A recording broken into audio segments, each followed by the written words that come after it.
Hi అండి, welcome back to ఆహాబలే రుచి.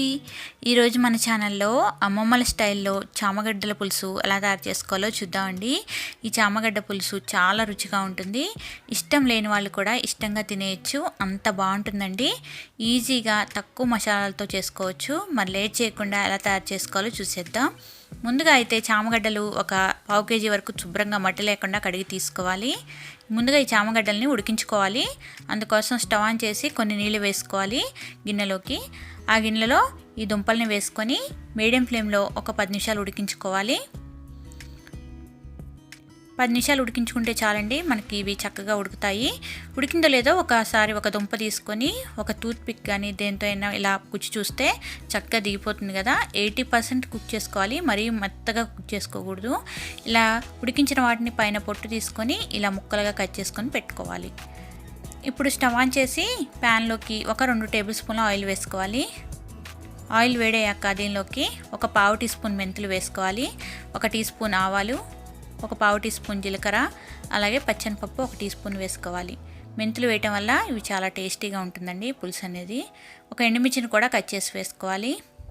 ఈ పోపు దినుసులన్నీ కూడా బాగా వేయించుకోవాలి.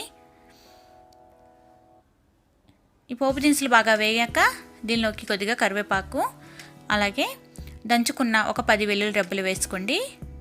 వెల్లుల్లి వేయటం వల్ల ఈ కూర చాలా రుచిగా ఉంటుందండి. చక్కగా వెల్లుల్లి కరివేపాకు అన్నీ బాగా ఫ్రై చేసుకున్నాక దీనిలోకి కట్ చేసుకున్న ఒక 2 ఉల్లిపాయలు, అలాగే 2 పచ్చిమిర్చిని కూడా వేసుకోవాలి. వేసుకొని బాగా కలుపుతూ ఉల్లిపాయ ముక్కలు కొద్దిగా సాఫ్ట్గా అయ్యేంతవరకు మగ్గించుకోవాలి. మరి ఎర్రగా వేగాల్సిన అవసరం లేదు, కొంచెం లైట్గా మగ్గితే సరిపోతాయి. ఉల్లిపాయ ముక్కలు ఇలా మెత్తబడ్డాక కొద్దిగా దీనిలోకి ఒక 2 టమాటాలని ఇలా కట్ చేసుకొని వేసుకోవాలి.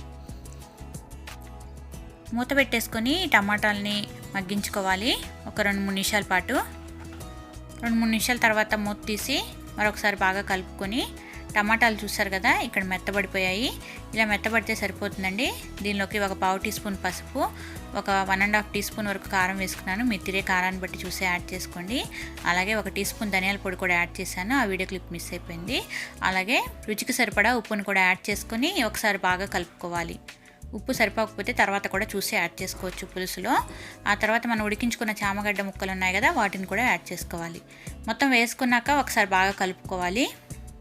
ఇలా 2-3 నిమిషాల పాటు బాగా కలుపుతూ ఫ్రై చేసుకున్నాక దీనిలోకి చింతపండు పులుసుని వేసుకోవాలి. ఒక చిన్న నిమ్మకాయ అంత చింతపండుని తీసుకొని ముందే ఒక 10 నిమిషాల ముందు నానబెట్టుకోవాలి. దాని నుంచి తీసిన రసాన్ని మొత్తం వేసుకున్నాక 2 కప్పుల వరకు నీళ్ళని వేసుకోవాలి. పులుపు అనేది ఎక్కువ తక్కువ చూసి అడ్జస్ట్ చేసుకోండి. అలాగే రుచికి సరిపడా ఉప్పును కూడా ఈ స్టేజ్లో వేసుకోవాలి. ఆ తర్వాత తురిమిన బెల్లం 1 టేబుల్ స్పూన్ వరకు యాడ్ చేసుకోండి. మనకి అన్నీ బ్యాలెన్స్డ్గా ఉంటాయి, టేస్ట్ అనేది కూడా బాగుంటుంది బెల్లం వేయటం వల్ల. కొద్దిగా నేను ఇక్కడ వాటర్ కూడా వేసుకున్నాను. ఆ తర్వాత మూత పెట్టేసుకొని ఒక 5 నుంచి 10 నిమిషాల పాటు మీడియం ఫ్లేమ్లో చక్కగా ఉడికించుకోవాలి. మనకి పులుసు అనేది చిక్కబడుతుందండి. అలాగే ముక్కకు కూడా కారం ఉప్పు అన్నీ బాగా పడతాయి. ఇలా చక్కగా దగ్గర పడేంత వరకు ఉడికించుకున్న తర్వాత దీనిలోకి ఒక పావు టీ స్పూన్ గరం మసాలా, అలాగే కట్ చేసుకున్న కొత్తిమీర కూడా వేసేసుకొని ఒకసారి బాగా కలుపుకొని స్టవ్ ఆఫ్ చేసేసుకోవాలి. అంతేనండి, మనకి చామగడ్డల పులుసు రెడీ అయిపోయింది. వేడివేడి అన్నంలోకి ఇది వేసుకొని తింటే చాలా టేస్టీగా ఉంటుంది. మీరు కూడా ఒకసారి ఈ రెసిపీని తప్పకుండా ట్రై చేయండి. మీకు కనుక ఈ రెసిపీ నచ్చినట్లయితే ఒక లైక్ చేసి మీ ఫ్రెండ్స్ తోటి రిలేటివ్స్ తోటి షేర్ చేయండి. అలాగే మరిన్ని వెరైటీ అండ్ టేస్టీ రెసిపీస్ కోసం వెంటనే మన ఛానల్ని సబ్స్క్రైబ్ చేసి పక్కనే ఉన్న బెల్ బటన్ని క్లిక్ చేయండి.